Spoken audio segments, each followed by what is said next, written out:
Oye oye, Facebooker, Facebookeuse. Voilà, ben là je suis avec Étienne. Il va se présenter, présente-toi Étienne.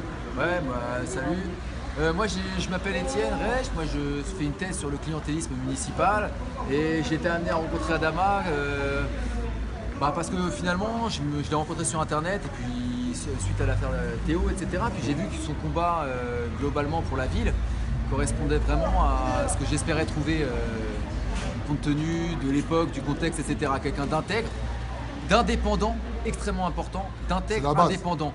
Et finalement, c'est pas facile à trouver. Et voilà. Et donc avec Adama, je pense qu'on a des atomes crochus qui vont fonctionner.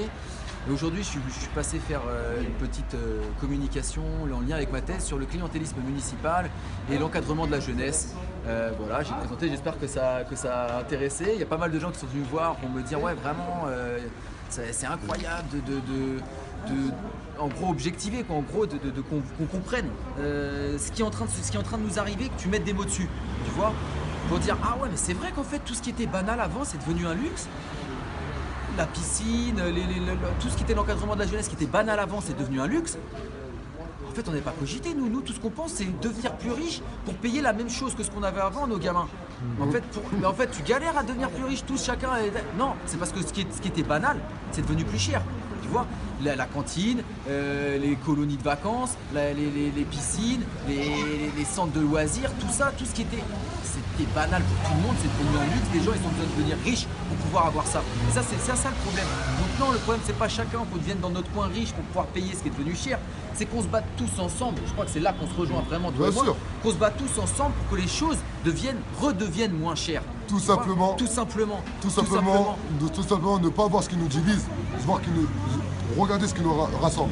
Voilà, et pour ça, le 28 juin 2017, à 19h, le jour du conseil municipal de la ville d'Aulnay-sous-Bois, on fait une grosse mobilisation devant la mairie. Une grosse mobilisation, il faut que tous les Aulnaysiens qu'on une révolte. C'est-à-dire, peu importe ta révolte, que tu voulais parler avec le maire, que tu voulais parler avec les élus, tu n'as pas réussi à les avoir, par rapport à n'importe quelle histoire que tu as pu avoir en Aulnay-sous-Bois, tu viens. Toutes les personnes dans les autres villes qui ont une révolte par rapport à leur maire, eh ben, venez à Aulnay-sous-Bois. Il faut qu'on arrive à casser les frontières.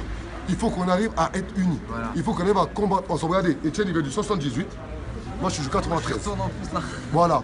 Mais ouais, on est là, on est unis. Ouais, on a les mêmes intérêts. Il faut casser ces frontières. Moi, je suis un blanc de classe moyenne, un télo, je fais une thèse. Lui, il regarde, il est Renoir, il vient des 3000, etc. Mais tu vois, nos intérêts, on a compris, ils ne sont peut-être pas les mêmes, mais ils vont dans le même sens. Tu vois ce que je veux dire? Ils vont dans le même sens. Nous, ce qu'on dit, la jeunesse, c'est l'avenir, c'est le plus important. Si on l'abandonne, elle va nous péter à la gueule. On a une part de responsabilité vis-à-vis de cette jeunesse. On ne peut pas la laisser. Toi, voilà, tu es sur la piscine, je trouve ça un projet énorme. Et c'est très, très important. Et là, dites-vous bien que la révolution est en marche. Allez. Et personne ne pourra l'arrêter. Ciao.